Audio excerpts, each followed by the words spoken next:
एगो काम कर, ई बेनवा तू अपने देह पर डोलाओ, ई लगा के 2-3 बेर तो मार देले।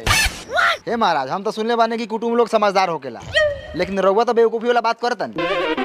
अगर रउआ के मारे के रही तो झाड़ी में ले जाके 2-4 लात कसे मुंह ना फुला देती है।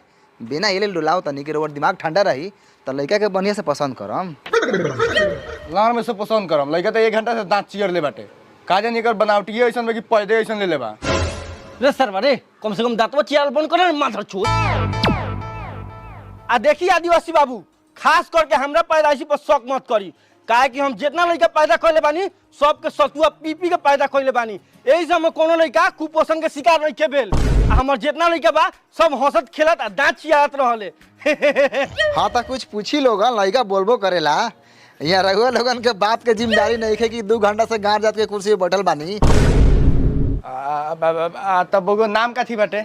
नाम हम कुछ नहीं के 4 साल से एगो लड़की